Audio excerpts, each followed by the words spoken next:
What's up again, everybody? I'm Clayton. Welcome back to Ages of Film, and today I'm reviewing Superman 3, released in 1983, directed by Richard Lester and starring the late, great Christopher Reeve. R.I.P. Just going through all the Superman movies leading up to the release of the newest Superman by James Gunn that's going to be coming out in July. I'll review that movie and then do a Superman ranking video at the very end. So if you're a Superman fan, if you're a DC fan, hopefully these videos are fun and enjoyable for you. While you're here, go ahead and hit that like button and subscribe if you haven't already. Join the pack, join the squad, and get in on all the fun. And just as a reminder, as always, guys, this is just my opinion on this movie. There's no need to be upset or offended by anything I have to say. It's just my opinion. All right, let me know your opinion in the comments section. All I ask that you be respectful and we can have a good conversation about the movie there. With that being said, let's get rocking. So Superman 3, gotta be said, not a very good film. All right, this is definitely going to be a negative review. Definitely going to have more negative things to say about Superman 3 than I am positive things to say.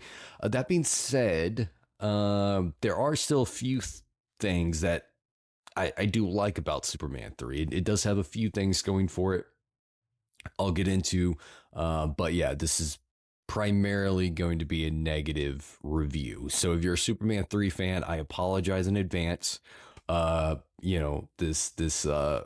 thoughts here might bother you a little bit. I apologize again. I try to be honest and genuine with my thoughts on these films here. So, all right, so let's get in, starting first with the positives and the things that I do like about Superman 3. One of them is the score. I think the score is probably the biggest positive for me in Superman 3. It's that iconic Superman score from, this original run of films. It's an awesome score. It's so Superman, like the character and who he is and what he represents. That score just encapsulates that, and I love that Superman score. Every time I hear it, I get amped up. I'm ready. I'm ready to fly. I'm ready to take off and just go. Flying to the moon.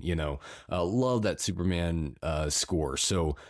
For me, that's probably the biggest positive here with Superman 3 is we do still get that iconic, classic Superman score that's just it's electric. It does something to me, and it's definitely one of my favorite movie scores out there. So that's a big positive. Christopher Reeve as Superman is a positive for me as well. I love Christopher Reeve. I've said it, I think, in both reviews I've done so far of the original Superman movie and Superman 2. Christopher Reeve is my Superman. He's my definitive Superman. Although I do really like Henry Cavill as Superman. I think he did a really great job. And I'll have plenty of positive things to say about his version of Superman. For me, Christopher Reeve is Superman. I do think he played the part the best. He, I think, gives the best portrayal of Clark and Superman. He distinguishes between both of those characters in his performance. If you watch him as Clark, you would not think that guy is Superman. And that's how it should be. He doesn't have a lot of disguise. He doesn't wear a mask. All he has as a disguise is glasses and a comb over, So the way that he should distinguish himself from Superman as Clark is in his behavior, the way he acts, the way he carries himself. And Christopher Reeve does that. As Clark, he's hunched over. He kind of stutters his way through sentences. He's clumsy. He's not confident. He's just a very different person than when he's Superman. And that's how it should be. And Christopher Reeve he nailed that. So for me, growing up with these movies and growing up with Christopher Reeve as Superman, he will always be my definitive Superman. So he is a positive for me in this film. Seeing him on screen, seeing him as Clark, as Superman, it makes the experience more enjoyable. Now, that being said, I do think he gives a weaker performance in this one than he does in the first two. I think a large part of that is in the directing of Richard Lester. I don't think Lester directed the talent in this film, the acting talent, as well as Richard Donner did in his first two Superman movies. I think that's a big part of it. But that being said, I do still love Christopher Reeve as Superman. He's still a positive for me in this film. Another thing I liked in it we kind of see this in the both of the first two Superman movies, but I think really here we see more of it, and that is Superman's intellect. You know, I think this is a pretty smart version of Superman, the way that he's able to figure certain things out, the way his mind works, just very quick, on his feet. His mind is very sharp. He can think through things. He can solve issues very, quickly. And I liked that. I liked the Superman having that aspect to the character in these films. I don't think he's as powerful or as strong as he is in later iterations of the character. So to kind of make up for that, I do like the fact that he does seem to have a higher intellect. He's able to figure things out quicker. And we see that in Superman 2 when he reverses Luthor's plot with Zod and his little cronies, and making them lose their powers as he keeps his. Like, that was a very smart move by Superman. And then here in Superman 3, we see more things where he has to think very quickly on his feet to solve certain things, and he's able to do that. So that's something that kind of stood out for me more so in Superman 3 than in the two prior films, and that is something that I like that they did with Superman. I also think that they had some interesting ideas here in the story, interesting story concepts and ideas. Clark having to fight himself as Superman. I think that's an interesting concept. I think there is meat on that bone, stuff that you could do if you really committed to it. Clark having a different love interest, Lana Lang in this film instead of Lois Lane. I like that as a concept. Also having the advancement of technology be the destructive tool in this film that is used. I think that's a good idea and a good concept that you could pursue. It presents some interesting concepts and some good ideas in the film. I just don't think any of them were capitalized on and were really used that well or explored as well as they could have been explored. And the way that they did decide to explore some of them, I don't think was the best way to do it. But on paper, the concepts that we're kind of seeing in this film, I actually do kind of like. I think there's potential there that they're showing us. I just don't think the execution of them was all that good. So that's basically it for positives. That's basically all I got to say positively for Superman 3. Yeah, not a very good film, guys. So moving into the negatives, we'll go ahead and get into it. There's a lot wrong with this film. I'm not going to get into every single negative because we'll be here till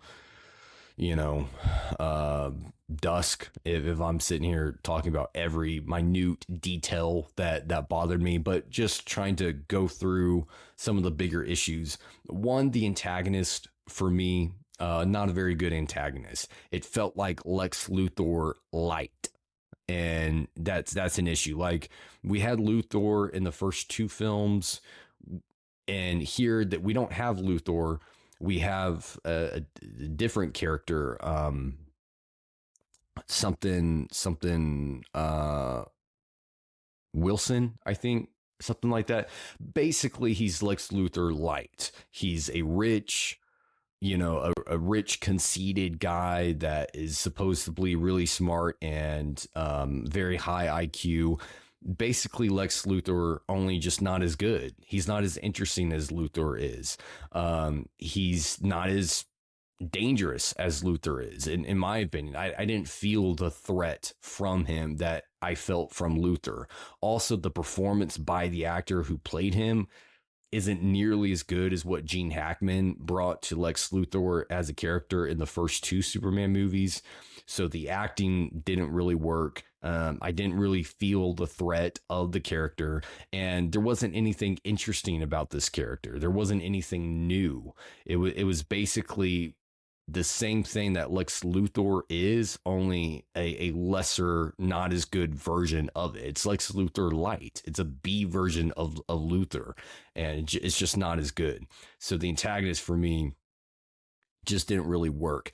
Also, the threat and the plot didn't. I didn't feel the threat because we had already established in the first two Superman movies that Superman has this ability to just reverse time, fly up into space, and just reverse time with his speed. So once you establish that as an ability that your hero can do, there's not really any threat at that point that's going to really work, because if anything goes bad, you can just reverse the events of what caused it. So for me, it's like, even though he doesn't do that in this film, it's already been established in the first two movies that he can do that. So any type of tension or plot that Superman finds himself in this film, I really don't feel the threat that I should feel, because I already know that Superman, if he wanted to, could just reverse and undo what's been done. And there's no consequences to it. Even though we're told in the first film that messing with human history, there would be consequences to that. We never see any consequences. They never show us what the consequences of that are.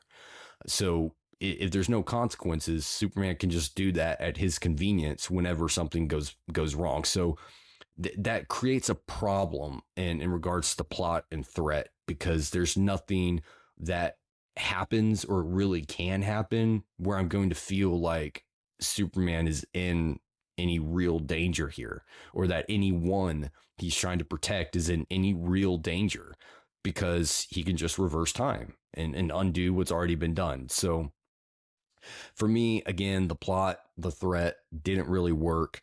I This one might be a little bit of a hot take, but I didn't care for Richard Pryor in this film. They brought him in to add a lot of comedic relief in the film. I didn't find him funny at all in this film. There wasn't a single scene or moment in this film that got a laugh out of me. He's not my type of comedian. I don't find him funny. I didn't find anything that he said or did humorous in this film. It just felt like a character that wasn't really needed in this movie. So didn't really care for him as a character. Really all of the surrounding characters, the main antagonist, Richard Pryor's character, the one lady with a high pitched little girly voice, just really annoying. I did like Lana Lang as a character. I like what they did there. But everything else, all the other kind of supporting cast, I didn't really care for. There's no development or arc really for Superman. I mean, third film in, and we're not really doing anything new with the character other than the kind of subplot that they bring in, where Superman kind of for a moment turns bad, which again is an interesting concept, but they don't really follow through with it. They don't really commit to it. It's just for kind of a certain segment of the film in the third act, and then they just bring him back after he fights himself. But he doesn't really change in the film. There's no arc for any of the characters here. And they just seem like very generic type of versions of characters that you would find in a superhero movie. There wasn't anything interesting about any of the characters in this film, and characters are the most important piece of a film, in my opinion. I've said it I say it all the time. Characters are the ones telling the story, and it's the most important thing about a movie are the characters. And if the characters don't work, if they're not engaging, if they're not interesting, if they don't pull me in, make me invest in their story, the film's just it's probably not going to work. It's possible that it could if the story is really moving, if the experience is really good, but if those things aren't there and you don't have strong characters, the film's just not going to work. And yeah, I didn't care about any of the characters in the film. The dialogue was pretty bad in the film. There's moments of dialogue that are just really cringy. I should have written some of them down, but yeah, like Richard Pryor has a few lines where you're just like, no human would talk like that. The main antagonist has a few lines. Like there's a moment he's on the phone call with Richard Pryor asking him if, what happened is Richard Pryor was apparently supposed to kill Superman and he couldn't do it. And he tells the main antagonist guy that he couldn't kill Superman. And the guy just tells him, I gave you one simple thing to do and you couldn't do it. And it's like, since when is killing Superman ever simple? Like that was horrible dialogue. If it was simple to kill Superman, someone would have done it by now. I don't know, like Luthor would have killed Superman because Luthor was a lot smarter than this guy was, and a lot more brilliant. And if Luthor couldn't kill Superman, then this chump certainly isn't going to kill Superman. So the fact that he just makes it sound like it's nothing, it's just killing Superman should be simple to do. No, there's a reason no one has killed Superman yet. It's just stuff like that. And then there's, certain other dialogue scenes that were just really poorly written. Didn't care for the dialogue, the visual effects. Don't like the first Superman movie by Richard Donner that came 5 years prior to Superman 3 had better visual effects in it than Superman 3 did. That's a problem. Like Richard Lester did not handle the visual effects here very well. The stuff looks very dated. You can literally see the green screen behind Christopher Reeve and some of the scenes. It just looks very bad. The way that he moves, you can literally tell that he's on a wire with the way that his body kind of moves. Like the effects work here were not very good, and very much dated. And that's an issue for me as well. The end with, Clark trying to, I guess, propose to Lana Lang and then being interrupted by Brad and that stupid character and that whole part, not needed. Why would Brad just randomly be showing up there anyways?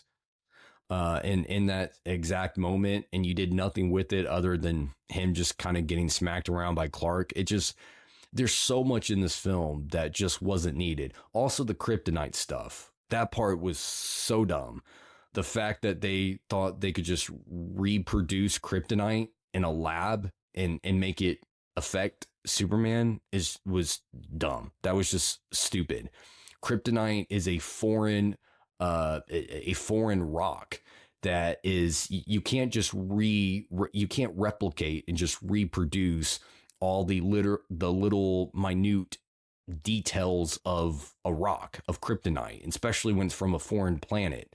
And the fact that they could just go on their computer and type some stuff in and reproduce a kryptonite rock was so dumb. Like it wouldn't work. It would not work. It would be like going to a factory and reproducing a diamond and saying, all right, this is a real diamond, even though it didn't come from coal, even though it wasn't produced naturally. It was created in a factory. No, it's fake. It's a fraud. So, and that's basically what they did with this kryptonite. So this kryptonite should not have any effect on Superman. None, because it's not real kryptonite. It's not authentic. And yet, for some reason that were never explained, it corrupts Superman's mind for some reason, even though we're never told how that happens or why that happened. It shouldn't have had any effect on him because it wasn't real kryptonite. You can't just go into a factory, put some stuff in on a computer and reproduce actual real kryptonite. I'm sorry, it doesn't happen like that. And the how they were even able to find kryptonite, like, no, Krypton is it in a completely different like galaxy. You're not just going to find little kryptonite pieces floating around in our solar system it, that you can just go grab and replicate. Like, all that stuff was just dumb and made no sense, inconsistent, incoherent, and really quite embarrassing, really. So yeah, just there's a lot there's a lot of problems with this film. The story is messy because it goes in all these different directions. There's no commitment to any like one story beat.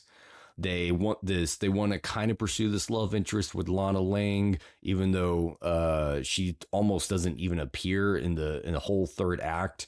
They don't really do anything with that. They build it up in the first half and then abandon it in the second half, just to kind of bring it back one brief moment in the last reel. And then they have the story with Superman being corrupted by kryptonite, by a fake kryptonite rock. You have Richard Pryor doing business with the antagonist who just wants to shut down coffee beans so he can keep getting richer. It's a mess. Superman 3 is a mess. It's not a very good film. My overall rating here for Superman 3, I got to give it a 1.5 out of 5. Yeah, it's definitely the low point in the Superman franchise, in my opinion. I feel bad for Christopher Reeve because you could tell he is trying here. He's trying to, and wanting to be in a good Superman movie. But everything else around him is just, weighing it down significantly. It's got the good score going for it. It's still got Christopher Reeve, my boy, as Superman. Some interesting concepts, but at the end of the day, a bad film, a bad Superman movie, not really anything redeemable with it. So yeah, I got to give this a 1.5 out of 5. But what do you guys think? What are your thoughts on Superman 3? Do you agree? Do you disagree? Let me know in the comment section. Thank you guys for tuning in. And until next time, you freaks, kick it and rock on.